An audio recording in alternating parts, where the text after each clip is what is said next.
Taste the Daily. Tiruvannamalai தொகுதி திமுக வேட்பாளர் C N Annadurai மற்றும் ஆரணி தொகுதி திமுக வேட்பாளர் தரணிவேந்தன் ஆகியோரை ஆதரித்து முதலமைச்சர் மு க ஸ்டாலின் பரப்புரை மேற்கொண்டு வருகிறார். திருவண்ணாமலையை அடுத்த சோமாசிபாடி கிராமத்தில் உள்ள மைதானத்தில் பரப்புரை கூட்டம் நடைபெற்று வருகிறது. நேரலை காட்சிகளை பார்க்கலாம். 1967 தேர்தல் வெற்றிக்கு முன்னோட்டமாக இருந்த 1963 இடைத்தேர்தலில் வெற்றி கிடைத்த இடமும் இந்த மண்தான். ஏன் 2021 சட்டமன்ற தேர்தல் வெற்றிக்கு வித்திட்ட உங்கள் தொகுதியில் ஸ்டாலின் பயணம் தொடங்கின இடம் என வரலாற்று பக்கங்களை புரட்டினா திமுகவும் திருவண்ணாமலையும் சேர்ந்தே இருக்கும். இப்போது இந்தியா கூட்டணி நாடாளுமன்ற தேர்தல் வெற்றிக்கும் கட்டிய குறக்குடைய போகுது. திருவண்ணாமலை தொகுதியில் திராவிட முன்னேற்ற கழகத்தினுடைய வேட்பாளராக உதயசூரியன் சின்னத்தில் சி என் அண்ணாதுரை போட்டியிடுகிறார். இவர் பேரே போதும் வெற்றிக்கு. 1987 ஆண்டு முதல் இளைஞரணியில் கட்சி பணி தொடங்கி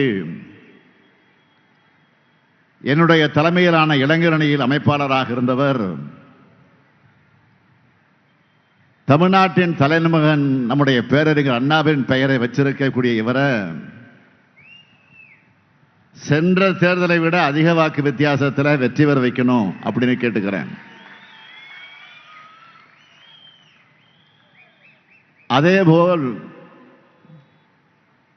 ஆரணி தொகுதியில் திராவிட முன்னேற்ற கழகத்தினுடைய வேட்பாளராக MS தரணிவேந்தன் அவர்கள் போட்டியிடுகிறார். திருவண்ணாமலையினுடைய வடக்கு மாவட்ட கழக செயலாளராக இருந்து கழக பணியையும் உள்ளாட்சி பொறுப்புகள் இருந்து மக்கள் பணியையும் சிறப்பாக செஞ்ச இவருடைய குரல் ஆரணியின் குரலா டெல்லியில் ஒலிக்க உதயசூரியன் சின்னத்தில் வாக்களிக்கணும்னு கேட்டுக்கிறேன். ரெண்டு பேரையும் வெற்றி பெற வைக்க தயாராகிட்டீங்களா?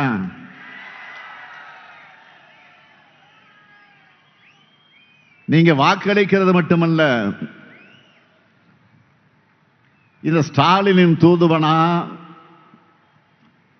உங்கள் பகுதியில் இருக்கக்கூடிய மக்கள் கிட்டையும் உதயசூரியனுக்கு வாக்கு கேட்கணும். கேட்பீங்களா? அப்புறம் என்ன, வெற்றி உறுதி. அதனால தைரியமா வேட்பாளர்கள் உட்காருங்க. நீங்க தான் உறுதி கொடுத்துட்டீங்களா?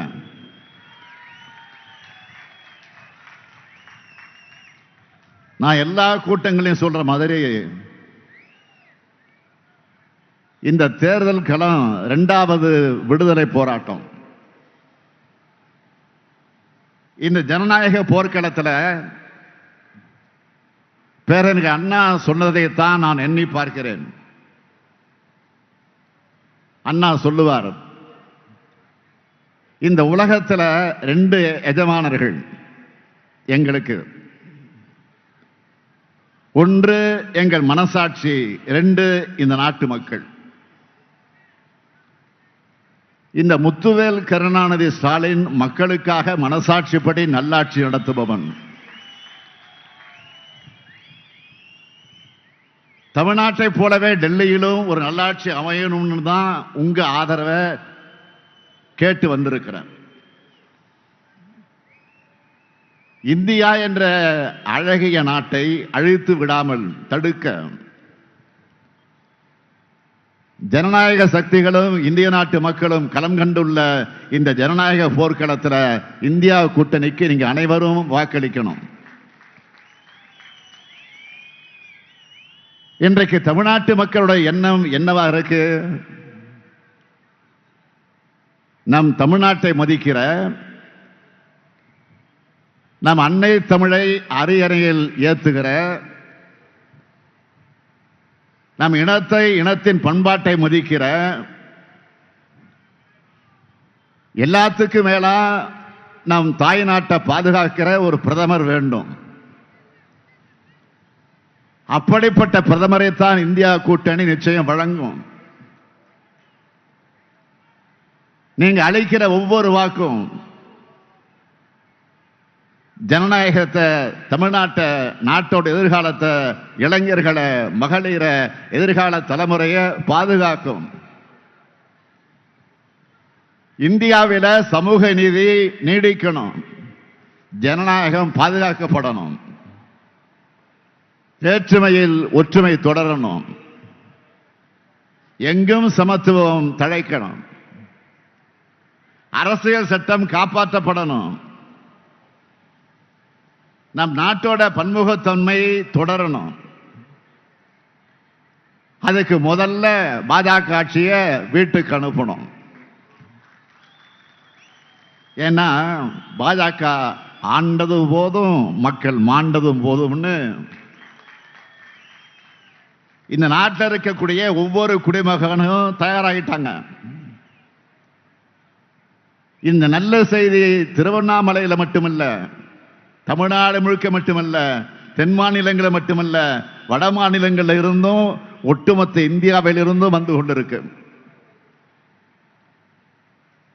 இந்த செய்தியை நல்லா உணர்ந்திருக்கிறது யார் தெரியுமா? தோல்வி பயத்தில் ஒவ்வொரு நாளும் ஏதாவது ஒரு பொய்யையும் பொருளையும் கிளப்பி மக்களை குழப்பி வாக்கு வாங்க நினைக்கிறாரே பிரதமர் மோடி. அவருக்கு தான் முதல்ல தெரியும். அதனாலதான் இப்ப பயத்தில் தன்னுடைய கூட்டணியா இருக்கிற ஐடி துறையை விட்டு ஜூன் மாதம் வரைக்கும் காங்கிரஸ் மேல நடவடிக்கை எடுக்க மாட்டோம்னு சொல்றாரு. அதே போல ஈடியை விட்டு ஆம் ஆத்மி கட்சியினுடைய எம்பி சஞ்சய் சிங்குக்கு பெயில் கொடுக்க ஒத்துக்கிறாரு. ஈடி, ஐடி, சிபிஐ இதெல்லாம் பத்தாதுன்னு நாட்டு மக்கள் குழப்ப இப்போ ஆர்டியையும் கூட்டணி வச்சு சேர்த்திருக்கிறாரு. இனிமே மோடி சொன்னா மக்கள் நம்ப மாட்டாங்கன்னு அவருக்கு தெரிஞ்சிட்டதுனால ஆர்டிஐ பேர்ல புரளைகளை கிளப்பி குரலை வித்த காமிக்கிறாரு. மோடி குழப்பத்தில் இருக்கிறார் என்பது உத்தரப்பிரதேசத்தில் போய் கச்சத்தீவு பத்தி பேசுறதுலே தெரியுது. மோடி அவர்களே, இது ஏப்ரல் தான், இன்னும் மே மாதம் இருக்கு, ஜூன் மாதம் இருக்கு. உங்கள் குழப்பங்கள் ஜூன் 4ஆம் தேதி தெளிந்துவிடும். பாஜக எனும் மக்களோட ஆட்சியிடமிருந்து நாட்டுக்கு விடுதலை கிடைத்துவிடும். ஜூன் 3 நம்முடைய தமிழக தலைவர் கலைஞருடைய 100ஆண்டு நிறைவு. ஜூன் 4 இந்தியாவினுடைய புதிய விடுதலையினுடைய துவக்க நாள். நம்ம எல்லாம் ஆளாக்கிய தலைவர் கலைஞர் தன் வாழ்நாளெல்லாம் எந்த ஜனநாயகத்தை காக்க பாடுபட்டாரோ, எந்த மதச்சார்பின்மையை உறுதியோடு நிலைநாட்டினாரோ, மத்தியில் கூட்டாட்சி, மாநிலத்தில் சுயாட்சி என தனது இறுதி மூச்சு வரை முழங்கினாரோ, அவற்றை பாதுகாக்கும் இந்தியா கூட்டணியுடைய வெற்றிக்கு கலைஞர் 100ஆண்டு பிறந்த நாள் பரிசா நாம் வழங்குவோம். சமீபத்தில் நீங்க பார்த்திருப்பீங்க, வேஷ்டி சட்டையெல்லாம் போட்டு ஒரு தமிழ் தொலைக்காட்சிக்கு பிரதமர் மோடி பேட்டின்ற பேர்ல ஒரு ஷூட்டிங் பண்ணியிருந்தார். அதுலயாச்சும் உண்மையா பேசினாரா? ஆண்டுக்கு 2 கோடி இளைஞர்கள்னு 10 ஆண்டுகள்ல 20 கோடி இளைஞர்களுக்கு வேலை வாய்ப்பு கொடுத்தேன்னு சொல்லி இருந்தார்னா சபாஷ் போட்டு இருக்கலாம். கருப்பு பணத்தை மீட்டுட்டேன், எல்லா பேங்க் அக்கவுண்ட்லையும் 15 லட்சம் ரூபாய் போட்டுட்டேன்னு சொல்லி இருந்தா கை தட்டி இருக்கலாம். உழவர்களோட வருமானத்தை 2 மடங்கு ஆக்கிட்டேன், விலைவாசியை குறைச்சிட்டேன், நதிகளை இணைச்சிட்டேன், தமிழ்நாட்டு மீனவர்கள் கைதை தடுத்துட்டேன், பெண்களுக்கு 33 விழுக்காடு இடஒதுக்கீட்டை செயல்படுத்திட்டேன்னு சொல்லி இருந்தார்னா உள்ளபடியே வாழ்த்தி இருக்கலாம். ஆனா அந்த பேட்டியில இது எதுவும் இல்லையே. தமிழ்நாட்டு மக்கள் கேட்கிறாங்கன்னு நானும் ஒவ்வொரு மேடையிலும் கேட்கிறேன். 10 ஆண்டு கால பாஜக ஆட்சியில தமிழ்நாட்டுக்கு செஞ்ச சிறப்பு திட்டம் என்னன்னு சொல்லுங்கன்னு கேட்டுக்கிட்டே இருக்கேன், தொடர்ந்து கேட்கிறேன். அதுக்கு பதில் சொல்லல. அந்த பேட்டியை முழுசா பார்த்தவங்க அது நியூஸ் டைமா இல்ல காமெடி டைமான்னு கொஞ்சம் கன்ஃபியூஸ் ஆக்கிட்டாங்க. ஏன்னா அமலாக்கத்துறை நடவடிக்கைகளுக்கும் தனக்கு எந்த சம்பந்தமுமே இல்லைன்னு ஒரு உருட்டாரு பாருங்க. பேட்டி எடுத்தவங்களும் ஆடி போயிட்டாங்க. மாண்புமிகு பிரதமர் அவர்களை ஜார்க்கண்ட் முதலமைச்சர் ஹேம்சந்த் சோரனை அரெஸ்ட் பண்ணாங்களே, உங்களுக்கு தெரியாதுதானா? டெல்லி முதலமைச்சர் அரவிந்த் கெஜ்ரிவால் அரெஸ்ட் பண்ணாங்களே, அதுவும் தெரியாததானா? காங்கிரஸ் கட்சியினுடைய வங்கி கணக்கில் முடக்கி உச்சநீதிமன்றத்தில் வருமான வரித்துறை பல்டி அடிச்சு வாதம் பண்ணாங்களே, அதுவும் உங்களுக்கு தெரியாது இல்லை? பாவம், உங்களுக்கு நாட்டில் ஐடி, இடி, சிபிஐ இதெல்லாம் என்ன செய்யுதுன்னு தெரியாது. நாங்க நம்பிட்டோம். ஐயா பிரதமர் அவர்களே, நாங்க நம்பிட்டோம். நீங்க சொல்றதை நாங்க முழுசா நம்பிட்டோம். இதெல்லாம் உங்களுக்கு தெரியாதுன்னு சொன்னா நாளைக்கு உங்களுக்கும் குஜராத்துக்கு சம்பந்தம் இல்லைன்னு சொன்னா நாட்டு மக்கள் நம்புவாங்கன்னு நினைக்கிறீங்களா?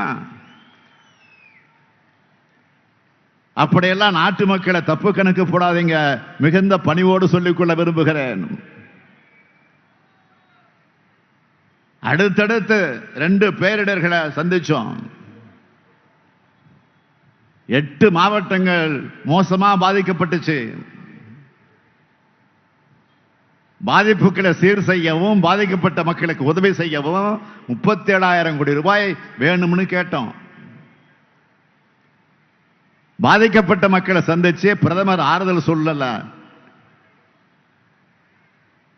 கேட்ட நிதியும் தரல. ஆனா என்ன சொன்னார் தெரியுமா? நிதியமைச்சர் நிர்மலா சீதாராமனை அனுப்பி வச்சிருக்கிறேன், அவர் வந்து பார்த்துட்டு நிதியை ஒதுக்குவார்னு என்கிட்ட பிரதமர் மோடி சொன்னார். சொன்னபடி நிர்மலா சீதாராமன் மட்டும்தான் வந்தார், ஆனா நிதி வரல. நிதி ஒதுக்காம என்ன சொன்னாரு? நீங்க சும்மா சும்மா கேட்கறது போலாம் தர முடியாதுன்னு நக்கலா பதில் சொன்னார். அவருடைய பேச்சுக்களை பார்த்தப்போ ஒரு விஷயம் தெளிவா புரிஞ்சது. அம்மையார் நிர்மலா சீதாராமனை எதுக்காக நிதியமைச்சராக வச்சிருக்காங்கன்னா இது மாதிரி நக்கலா பதில் சொல்றதுக்கு தான் வச்சிருக்காங்க. மக்களுக்கு உதவி செய்யறத பிச்சேன்னு கொச்சைப்படுத்தினார். யாரு? நிதியமைச்சர் அந்த அம்மையார் நிர்மலா சீதாராமன் அவர்கள் பிச்சேன்னு கொச்சைப்படுத்தினார். ஆணவ சிந்தனை கொண்டு அவங்க நேற்று ஒரு பேட்டி கொடுத்திருக்கிறாங்க. அதுல 5,000 கோடியே கொடுத்துட்டோம், அதுக்கு கணக்கு கொடுங்கன்னு ஏதோ கந்து வட்டிக்கார மாதிரி பேசியிருக்காங்க.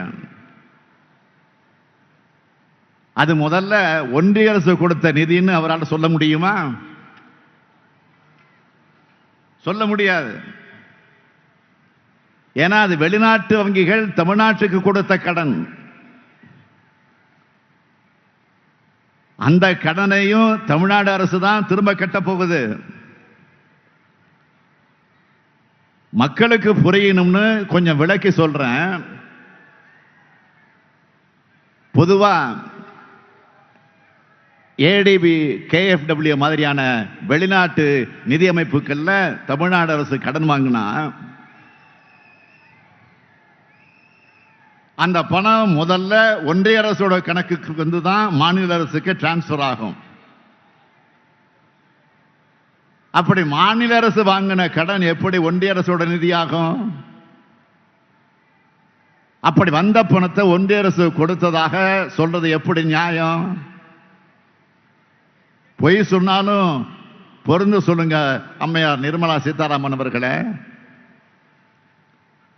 ஊரை ஏமாற்ற திருக்குறள் சொல்லாம உளமாற ஒரு திருக்குறளை படிங்க. தன் நெஞ்சறிவது பொய்யற்க பொய்த்தபின் தன் நெஞ்சே தன்னை சுடும்.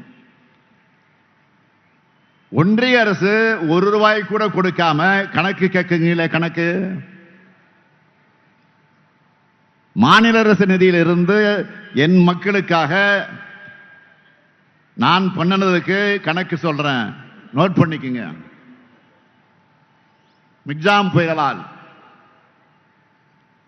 சென்னை மற்றும் 3 சுற்றுப்புற மாவட்டங்களில் ஏற்பட்ட பாதிப்புக்கு 10 அரசாணைகள் வெளியிட்டு 2476 கோடி ரூபாய்க்கு மேல மாநில அரசே நிவாரண உதவிகளை செஞ்சிருக்கு. மிக்ஜாம் புயலுக்கு ஒன்றிய அரசு நிதி எதுவும் கொடுக்கல. டெல்டா மாவட்டங்கள் ஏற்பட்ட பாதிப்புக்கு ஒன்றிய அரசு நிதி கொடுக்கல. ராமநாதபுரம் மாவட்டத்தை வறட்சிக்கு ஒன்றிய அரசு நிதி கொடுக்கல. இது எல்லாத்துக்குமே மாநில அரசு நிதியை தான் கொடுத்தோம். எதுக்குமே நிதி கொடுக்காம பிரதமர் மோடி மாதிரியே நிர்மலா சீதாராமனும் வாயாலேயே வடை சுடுறோம். மாண்புமிகு நிர்மலா சீதாராமன் அவர்களே, ஓட்டு கணக்கு போட்டு பொய்கள் அள்ளி வீசினா மக்கள் ஏமாந்துடுவாங்கன்னு மனக்கணக்கு போடாதீங்க. நாள் கணக்கில் தான் உங்க ஆட்சி இருக்கு. ஆணவத்தில் தப்பு கணக்கு போடாதீங்க. நான் மறுபடியும் தெளிவா சொல்றேன், நாங்க கேட்கிற நிதி NDRF என்ற தேசிய பேரிடர் நிதியிலிருந்து 37,000 கோடி ரூபாய் கொடுங்கன்னு கேட்கிறோம். அதுல செலவு செய்யாம 58,000 கோடி ரூபாயை வச்சிருக்கீங்களா? அந்த நிதியை பாதிக்கப்பட்ட மக்களுக்கு கொடுக்கணும்னு தான் கேட்கிறோம். அவங்க கொடுத்ததா சொல்றது பேரர் ஏற்பட்டாலும் ஏற்படவில்லை என்றும் சொன்னாலும் நமக்கு கண்டிப்பா தர வேண்டிய SDRF என்ற மாநில பேரிடர் நிதி.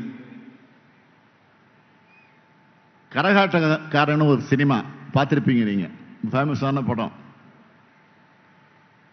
அந்த படத்தில் ஒரு சீன் வரும், வாழைப்பழ காமெடி. அது மாதிரி அதுதான் இது, இதுதான் அது அப்படின்னு சொல்லிட்டு இருக்காங்க. தமிழ்நாட்டை பார்த்தா அவங்களுக்கு நக்கலாக தான் இருக்கு. நாங்க பாதிக்கப்பட்ட மக்களுக்கு எவ்வளவு உதவிகளை பண்ணியிருக்கோம்னு ஒவ்வொரு உதவிகளை வழங்குறப்பவும் செய்தி குறிப்பா தந்து அதெல்லாம் செய்திகள்ல வந்திருக்கு. அதையெல்லாம் அம்மையார் கொஞ்சம் படிக்கணும். அதை விட்டு தமிழ்நாட்டு மக்களை பார்த்து ஏகடையும் நக்கல், நையாண்டி, கிண்டல், கேலின்னு ஆணவமா பேச வேண்டாம். ஒண்ணு மட்டும் தெளிவாயிடுச்சு, பாதிக்கப்பட்ட தமிழ்நாட்டுக்கு கொடுக்க உங்க கிட்ட பணம் இருக்கு, ஆனா மனம்தான் இல்லை. இந்த தேர்தலை பொறுத்த வரைக்கும் சர்வாதிகாரத்திற்கும் ஜனநாயகத்திற்கும் நடக்கிற தேர்தல், மதவாதத்திற்கும் மதச்சார்பின்மைக்கு நடக்கிற தேர்தல், பாஜக அழைக்கக்கூடிய சமூக நீதிக்கும் சமூக நீதிக்கும் நடக்கிற தேர்தல், பாஜக தலைமையிலான சந்தர்ப்பவாத கட்சிகளுக்கும் இந்தியா என்ற கொள்கை. 10 ஆண்டு கால பாஜக ஆசைகள் தமிழகத்திற்கு பாஜக செய்தது என்ன என்று திருவண்ணாமலையில் நடைபெற்ற பரப்புரை கூட்டத்தின் போது முதலமைச்சர் மு க ஸ்டாலின் கேள்வி எழுப்பியிருக்கிறார். மேலும் பல்வேறு விஷயங்களை குறிப்பிட்டு பேசினார். விவரங்களை பின்வரும் செய்திகளில் விரிவாக பார்க்கலாம்.